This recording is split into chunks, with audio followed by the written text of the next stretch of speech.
베드로전서 5장 1절부터 6절까지 말씀. 너희 중 장로들에게 권하노니 나는 함께 장로된 자요 그리스도의 고난의 증인이요 나타날 영광에 참여할 자니라. 너희 중에 있는 하나님의 양머리를 치되 억지로 하지 말고 하나님의 뜻을 따라 자원함으로 하며 더러운 이득을 위하여 하지 말고 기꺼이 하며 맡은 자들에게 주장하는 자세를 하지 말고 양머리의 본이 되라. 그리하면 목자장이 나타나실 때에 시들지 아니하는 영광의 관을 얻으리라. 젊은 자들아 이와 같이 장로들에게 순종하고 다 서로 겸손으로 허리를 동이라. 하나님은 교만한 자를 대적하시되 겸손한 자에게는 은혜를 주시느니라. 그러므로 하나님의 명하신 손안에서 겸손하라. 때가 되면 너희를 높이시리라. 아멘. 이 말씀을 이루어가는 저와 여러분 되시기를 예수님의 이름으로 축복합니다. 성경에 이 장로라는 호칭이 나옵니다. 장로라는 호칭은 초대기 성경이 쓰여질 당시에는 오늘날과 같은 장로 제도는 없었어요. 오늘과 같은 장로 제도는 존 켈빈이 제네바시의 시장이 되었거든요. 종교개혁자 켈빈이 제네바시 시장이 됐어요. 시장이 됐는데 이 제네바라는 나라가 일찍부터 민주주의를 한 나라잖아요. 그래서 대의민주주의를 하니까 4년마다 한 번씩 국회의원 선거하듯이 국회의원을 뽑는 거예요. 그 국회의원들이 이제 국회에 들어오게 되면 그분들이 연배도 나이도 좀 들었고 또 지역에서 사람들의 대표로 선출된 사람이고 제네바시가 전체가 다 그냥 몇몇 교회만 있는 게 아니고 도시 전체가 다 교회인이기 때문에 제네바시의 시의원들이죠. 시의원들을 국회의원들을 이제 장로로 봉직을 시킨 겁니다. 그러니까 장로님들이 4년마다 한 번씩 임기가 바뀌나요? 계속 가나요? 바뀌게 되는 거예요. 선거 때 떨어지면 장로님 안 되고 선거 때 되면 장로님 되고 그런 식으로 하던 게 이제 전 세계로 이렇게 퍼지면서 오늘과 같이 항존직 제도로 우리 장로교단의 항존직 제도로 정착한 거예요. 이 당시에 성경에서 예전 당시에는 목사도 신학교 졸업한 목사님이 아무도 안 계세요. 계시고 여기서 장로라고 하는 그 말대로 늙을 노자를 써서 연세가 드신 분들을 말하는 거예요.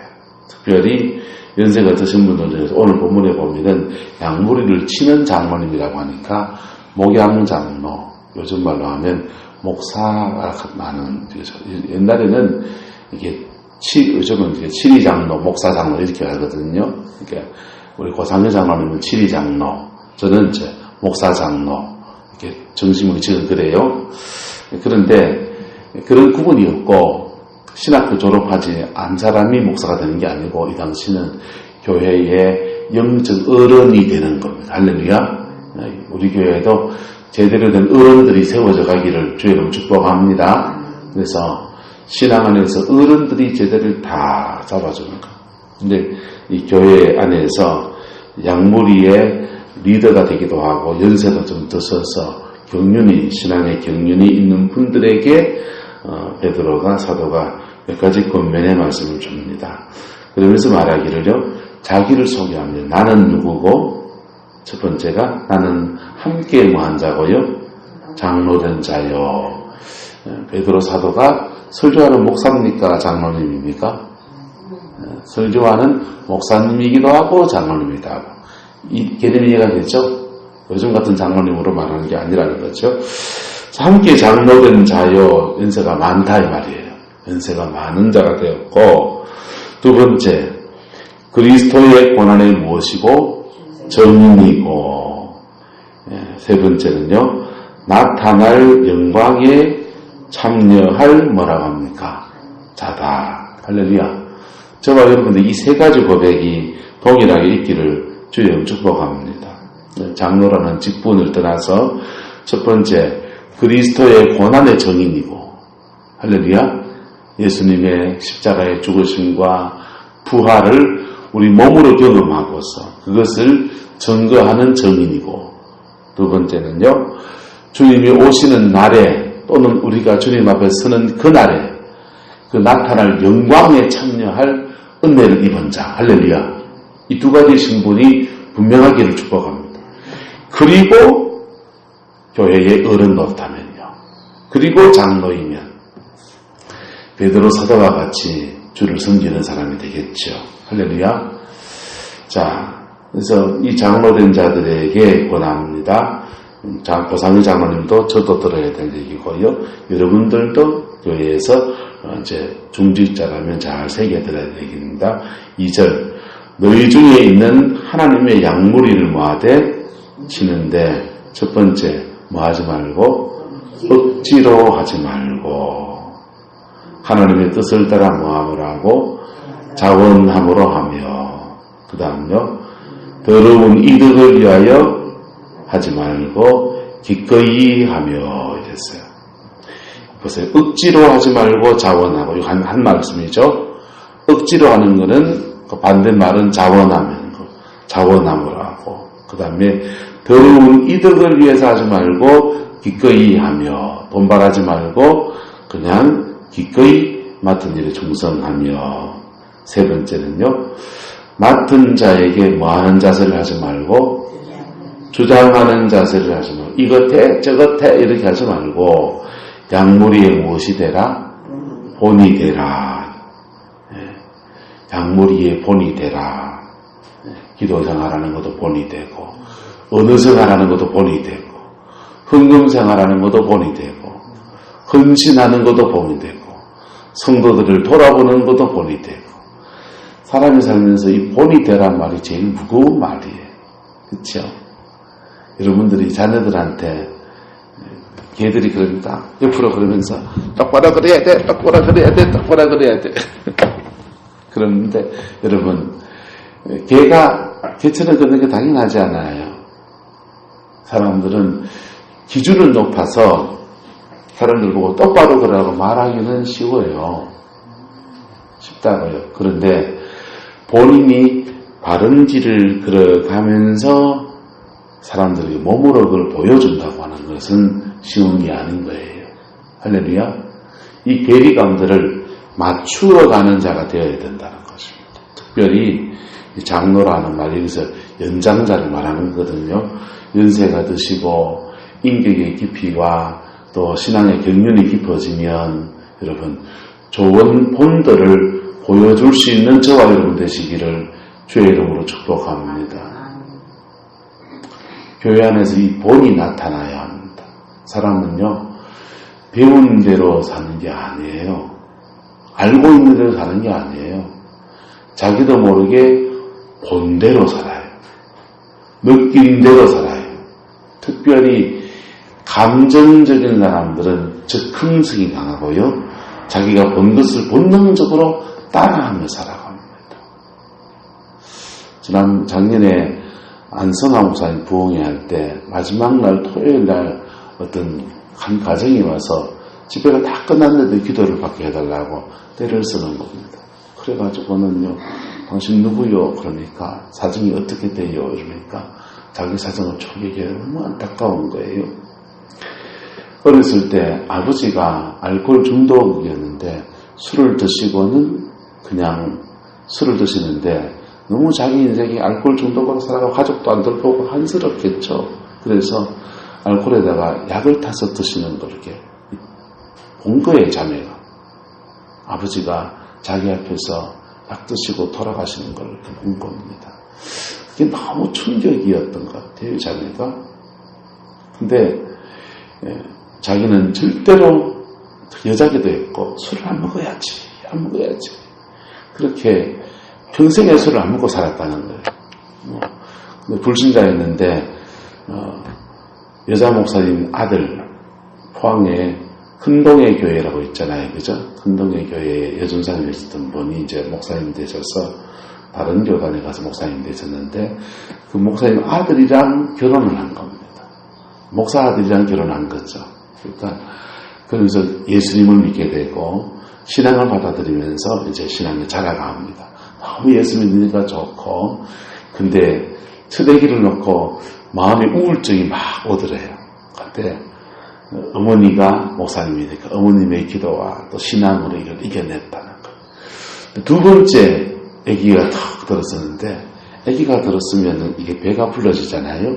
배가 불러지는데 속이 거부룩하고 답답하고 그렇더래요. 속이 더부룩하고 답답한데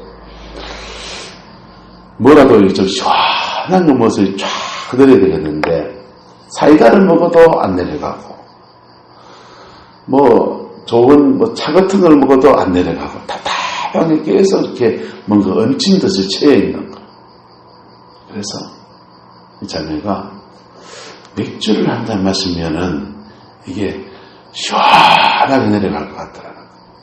그래서 그때 슈퍼마켓에 가서 캔 맥주를 2캔을 사가지고는 이걸 다 마시는데 그렇게 술이 달더랍니다. 근데 그때부터 알코올을 입에 댄 게 이게 안 떨어지는 거예요. 술 한 잔 먹어도 괜찮을 줄 몰라요. 근데 알코올이 안 떨어지는 건 문제가 아닌데 알코올이 안 떨어질 뿐 아니라 자꾸만 무슨 생각이 듭니까? 돌아가신 아버지가 생각이 나요. 여러분, 자기가 알고 있는 신념대로 살아냈습니까? 못 살았습니까? 자기가 술을 안 먹어야지 자기의 신념대로 사라진 게 아니고 자기가 마음대로 본대로 사라진 거예요. 그리고는 마음속에 두려움을 가지는 거예요. 아버지처럼 그렇게 될까 싶은 두려운 마음이 막 드니까 자꾸 영적으로 침체가 되고 자꾸 심령이 약해지고 그러니까 안성환 목사님 부흥회 한다니까 쫓아왔더라. 울산에서. 그래서 기도받고 또 그 뒤로도 몇 번이나 저희들하고 이제 교제하면서 기도받고 그랬는데요. 여러분, 저와 여러분 안에서 이 본이 된다라고 하는 것, 좋은 본을 자녀들에게 남겨준다고 하는 것, 또 교회 안에서 연세가 드신 분들이 또는 중직자들이 신앙의 본을 다른 성도들에게 보여준다고 하는 것, 참 사실은 어려운 것이죠. 어렵습니까? 쉽습니까? 따라합시다. 니네 없이 다 어려운 거다. 다 어려운 거다. 그래서 보여주는 부분이 있고 또 못 보여주는 부분이 있고. 자, 그래서 잘못된 자들은 그렇게 어쨌든 그 본을 보이려고 몸부림치며 믿음의 삶을 살아야 된다는 겁니다. 그리고 4절, 그렇게 하는 자에게 주는 축복이 있습니다. 그리하면 목자장이 나타나실 때에 시들지 않는 무슨 관을 주리라? 영광의 관을 주리라 하였어요. 여러분, 그 면류관이라고 하는 것은 원래는 왕관으로 만들어서 씌워줘야 될 것들인데 왕관이 비싸니까 월계 수입으로 올리브나무 이파리를 이렇게 엮어서 머리에 씌워주면서 이렇게 왕관 대신한 거란 말이에요. 그날만 네가 임금 같은 높은 자리에 있다 이런 얘기예요. 그런데 월계 수입으로 하는 것은 시드는 면류관입니까? 시들지 않습니까? 시드는 면류관이잖아요. 그런데 주님이 그렇게 교회를 섬긴 자에게 영광의 관을 주신다는 거예요. 이 말은 주님이 오시는 날에 영광스러운 면류관을 준다 이런 말도 되지만은 주님이 그에게 영적 권위를 씌워준다 이 말입니다. 할렐루야. 그 복을 받아 누리게 되는 우리 고상희 장로님 되시기를 축복합니다. 또한 저도 되기를 소망합니다. 그 면류관을 받아 누리게 되는 우리 권사님들 되시기를 주의 이름으로 축복합니다. 어떻게 하면 부족하지만 우리가 주님을 섬길 때 기꺼운 마음으로 섬기고 자원함으로 섬기고 하나님의 뜻을 따라 몸부림치고 주장하는 자세로 하지 않고 우리가 나름 최선을 다해서 양머리의 본이 되려고 애를 쓸 때 그거 아무리 해봐요. 우리 인간이 아무리 해본들 그거 그거 한다고 완벽해질 수 있나요? 그래지면 노이로제 걸려요. 인간이 그렇게 할 수 없다고요. 그런데 몸부림치는 그에게 하나님이 그에게 영광의 관을 씌워주시는 거예요. 할렐루야. 그렇게 되어질 때에 그 사람도 그 반열 앞에 세워지는 거예요. 하나님의 은혜 안에서 그렇게 세워지고 이것이 또한 천국의 놀라운 상급도 되어지는 것입니다. 그래서 6절에 말합니다. 그러므로 하나님의 능하신 손 안에서 뭐라고 합니까? 겸손하라. 때가 되면 너희를 마시리라 높이시리라. 때가 되면 너희를 높이시리라. 저는 하박국서 말씀에 늘 마음에 새깁니다. 무화과나무에 열매가 없고 포도나무에 과실이 없고 우리의 양떼가 없고 양간에 소가 없고 그런데도 여호와로 인해서 기뻐 즐거워하며 구원의 하나님을 인하여서 찬송하리로다. 참 이밖에 모르잖아요. 그 다음 성경 구절 또 있다고요. 그는 무화과 나뭇잎이 마르 그 노래가 안 나오기 때문에 몰라요. 근데 이게 얼마나 중요한 구절인지 몰라요. 구원의 하나님을 찬송하리로다 하고 난 뒤에 하박국이 외쳐 고백하는 것은 주께서 나의 발을 사슴과 같이 하사 나를 나의 높은 곳에 다니게 하시리로다. 할렐루야. 저는 저의 높은 곳에 다니면 돼요. 고상희 장로님은 고상희 장로님의 높은 곳에 다니는 축복을 누리게 되기를 예수님의 이름으로 축복합니다.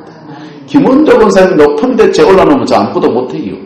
그는 김원조 권사님이 올라가셔야 될 자리에 할렐루야. 각자의 높은 자리에 하나님이 때가 되면 세우시는 역사가 일어나는 겁니다. 그냥 가만히 있다가 되는 게 아니고 하나님 앞에 믿음의 여정을 몸부림치며 가는 자에게 또 그 구원의 하나님과 날마다 있든지 없든지 하나님 앞에 믿음으로 쓰려고 그 자에게 그 은혜를 베풀어 주시는 겁니다. 자, 이러면 연세 드신 장로 레벨에 된 사람에게 말하는 게 아니고 5절에서는요 또 다른 사람에게 말합니다. 젊은 자들아 이와 같이 누구에게 순종하고 장로들에게 순종해라는 거예요. 순종하고 다 서로 뭐라라? 겸손으로 허리를 말아 봉이라. 젊고 머리가 빠릿빠릿하고 생각이 팍팍팍 돌아가니까 자기가 더 잘할 것 같지만은 사실은 인간은 다 죄인이에요. 그래서 그 죄성 속에서 몸부림치며 나름의 삶을 살아가는 거라. 할렐루야. 그래서 젊은 자들은 누구에게 순종하고 장로들에게 순종하고 다 서로 겸손으로 뭘 동이라? 허리를 동이라 이랬어요. 그래서 젊은 사람들이 하는 말 중에 사람이 좀 젊을 때는요 좀 민주적이고 개혁적이고 또는 비전지향적이고 그래 됩니다. 그런데 나이가 들면은 그거 해보고 저래 해보니까 현실이라는 부분을 존중하면서 현실 속에서 나는 이것밖에 안 되더라라는 거거든요. 그래서 서로 이해해야 되는 거예요. 한 따라 합시다. 이해하면 사랑할 수 있습니다. 2 더하기 2는 4입니다. 이해하고 이해하면 사랑할 수 있습니다. 2 곱하기 2도 4. 이해하고 이해하면 뭐 할 수 있습니까? 사랑할 수 있습니다. 여러분, 교회에 목사된 자나 또 장로님 된 분들을 여러분 이해할 수 있기를 축복합니다. 또 권사님 된 분들을 이해할 수 있기를 축복합니다. 연세가 드신 분들의 삶들을 이해할 수 있기를 축복합니다. 또 연세가 드신 분들은 젊은 사람들을 이해해야 되는 거예요. 이해해야 돼요. 신앙의 어린 신앙은 어린 신앙을 더 이해해야 되는 거예요. 이해하고 또 이해하면 뭐 할 수 있다? 사랑할 수 있다. 그렇게 해서 서로 겸손하게 서로를 대해 나갈 때에 하나님은 그 공동체를 축복하시는 거예요. 가정도 이렇게 세워져야 돼요. 남편도 아내도 서로가 서로를 뭐 해야 됩니까? 이해해야 합니다. 절대로 감정적으로 대하면 어떻게 되는가요? 옳다 하는 거 가지고 감정적으로 대하면요, 옳다는 것 때문에 파통나잖아요. 그렇죠? 그처럼 가정 안에서의 원리나 교회 안에서의 원리나 세상에서의 원리도 사실은 똑같아요. 똑같아서 여러분, 믿음으로 살아가는 것들을 저와 여러분들이 배워가고 성령 안에서 그것을 이루어가는 그 여정 되시기를 주님의 이름으로 축복합니다. 그러면서 우리에게 맡겨진 직분이 있다면 그 직분 가지고 양무리의 본이 되면서 최선을 다해서 믿음의 삶을 살아갑시다. 그러면 하나님이 그에게 상을 주신다. 하나님이 그에게 면류관을 주신다는 겁니다. 여러분 따라서 복은 내가 쫓아가면 우상숭배가 되고 복은 나를 따라와야 된다. 나는 주님 쫓아가고요. 복은 나를 따라와야 돼. 나는 예수님 쫓아가고요. 저와 여러분은 예수님 쫓아가고요. 복은 우리를 줄줄줄줄 따라와야 된다고요. 할렐루야. 오늘 성경이 얘기하는 것도 마찬가지지요. 그것을 눈 보고 하라 하기 전에 내가 이루어가는, 그래야 내가 복의 주인공 될 거 아닙니까? 할렐루야. 저보고 하라고 해요. 예, 저 이러고 갈게요. 그래야 내가 복되지요. 예. 강만주 기사님 그렇게 하라고요. 강만주 쌤 복 받을 겁니다. 나는 복 안 받아도 됩니까? 여러분의 복을 일구어가는 저와 여러분 되기를 축복합니다. 여러분, 복 좋아하지만 복을 받을 원리를 따라가지 않으면 복은 언제나 상상 속에 있을 뿐이에요. 다른 사람들의 간정일 뿐입니다. 여러분의 복이 되기를 예수 이름으로 축복합니다. 기도하겠습니다. 사랑과 은혜가 많으신 아버지 하나님, 베드로 사도의 신앙의 고백과 믿음의 여정을 오늘 말씀을 통해 봅니다. 주님, 이 복을 저희들이 일구어가는 저희들에게 축복하여 주시옵소서. 하나님의 능하신 손 안에서 우리가 낮아지고 겸손의 때를 살아가는 아버지 분들이 계십니다. 주님, 어느 때까지입니까? 어느 때까지입니까? 어느 때에 높여주시리까? 주님이 높여주시고 새 옷을 끌어주셔서 하나님의 영광을 목도하는 저희들에게 축복하여 주시옵소서. 여호와께서 함께해 주시기 원합니다. 예수님의 이름으로 축복하며 기도드리옵나이다. 아멘.